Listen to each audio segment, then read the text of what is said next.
Hello, Scorpio, Sun, Moon, Rising, and Venus signs. Kamusta kayo? Sana po'y nasa mabuti kayong kalagayan.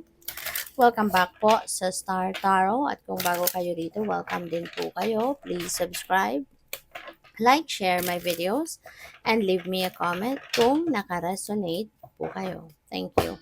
So, first card ni Scorpio, we have Five of Cups. Ayan, may panghihinayang, no? Mayroong lungkot, may panghihinayang si Scorpio. Maaring meron kayong pinagsisisihan, may mga what ifs na iniisip kayo dito, no? You are regretting something. Pero alam mo, wala nang mangyayari diyan kaya parang useless na, nonsense na ganyan ang mararamdaman pa ninyo. Kasi kung ano yung tapos na, whatever is behind you, that's already behind you, that's done, that's it. Wala na tayong magagawa diyan, wala na kayong magagawa diyan, hindi mo na yan may babalik at baguhin, 'di ba? Kaya sayang, no? Sayang ng oras ninyo diyan. Mas magandang isipin na lang ninyo kung ano ang meron kayo ngayon, doon kayo mag-focus, 'di ba?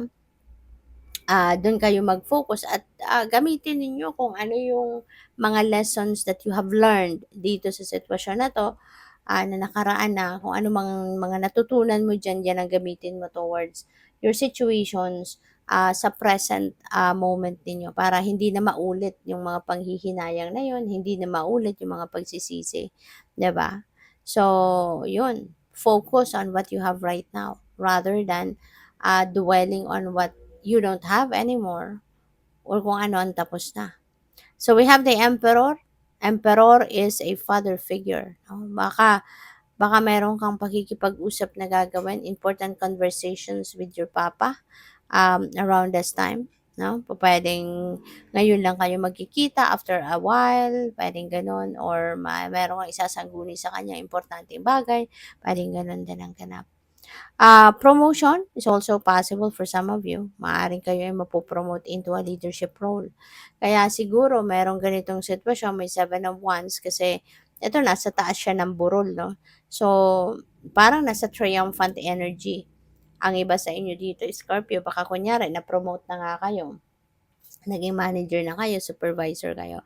Pero merong mga kasamahan kayo na umaalma bakit sa inyo binigay yung promotion. Pwedeng ganun. Pwedeng meron nagrereklamo, meron nang i-intimidate sa inyo, meron kini-question kayo. Pwedeng ganun.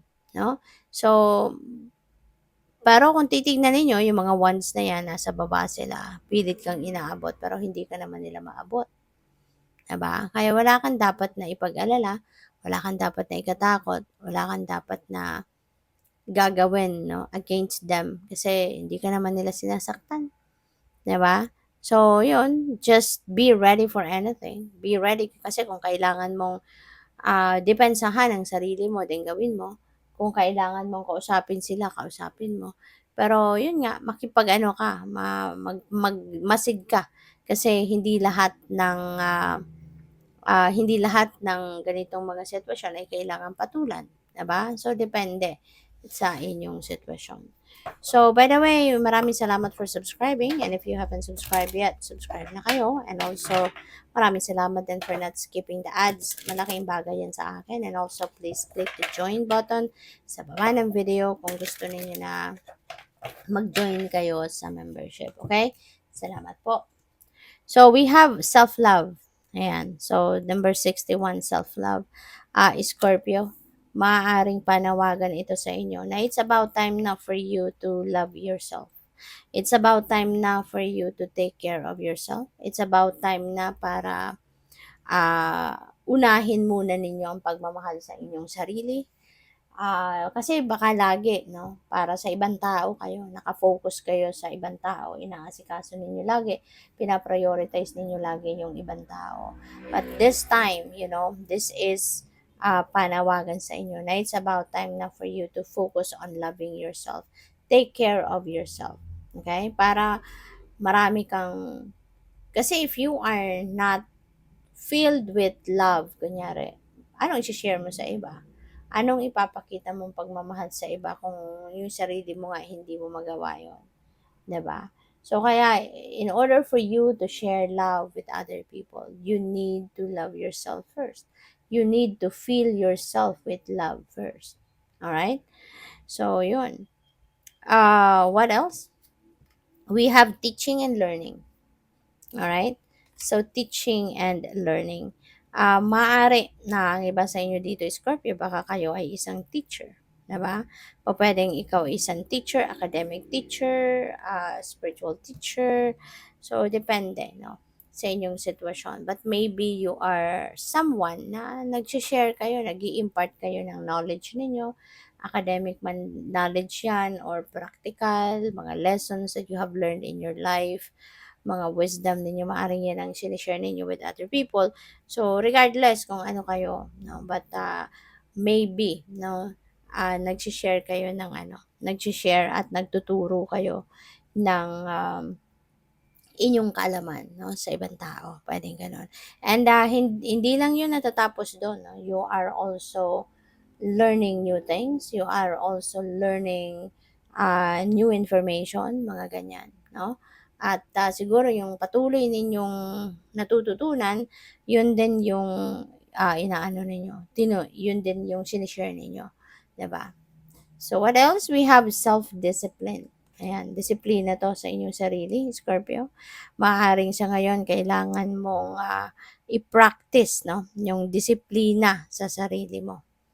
Alright? Maaari kasi na nakakalimutan mo na yon, no? Kasi pwede na puro kayo, yung iniisip ninyo lang lagi yung para sa iba. Pwedeng puro kayo nakafocus sa iba. Pwedeng puro pagtulong, pagmamahal sa iba, pag-aasikaso sa iba. Tapos may mga bagay kayo na para sa sarili mo, hindi mo rin maasikaso. 'Di ba? Hanggang sa nagkaroon na ng imbalance sa buhay mo, yung gano'n. Or pupuwede rin ano, na baliktad ang sitwasyon 'no, depende nga 'yun sa inyo. Pupuwedeng ang iba naman sa inyo puro sarili, 'no, puro lang sarili ang iniisip 'no, at hindi rin, makapag-isip ng para sa iba, 'no. So, pupuwedeng baliktad, 'di ba? Puwedeng gano'n 'yun. Kaya 'yan, disiplina, 'wag abusuhin ang sarili, 'wag abusuhin yung power, 'wag abusuhin ang kung ano man ang meron kayo. Pride, baka ang iba din sa inyo dito ma-pride 'no, Scorpio. Paalala lang ito 'no, na yung pride as much as possible isantabi ninyo kasi ito yung tuluyang makakasira ng inyong relationship kahit anumang klaseng relationship ang meron kayo with other people, okay? Kasi katulad na lang, kunyari meron kayong, 'pag hindi pagkakaintindihan kunyari ng inyong person, ng mahal mo sa buhay, 'di ba? Kung may pride ka, mas lalong magtatagal 'yan imbes na kayo'y magkakabati na, imbes na may mag-apologize na or baka nag-apologize na sa'yo yung person mo, pero dahil sa pride hindi mo tinanggap, 'di ba, yung pagso-sorry niya. So, imbes na maayos na, mas lalong magtatagal pa, 'di ba? Kaya hindi maganda 'no, na pairalin natin ang pride. So, good luck. Thank you for watching. Love and light. Namaste.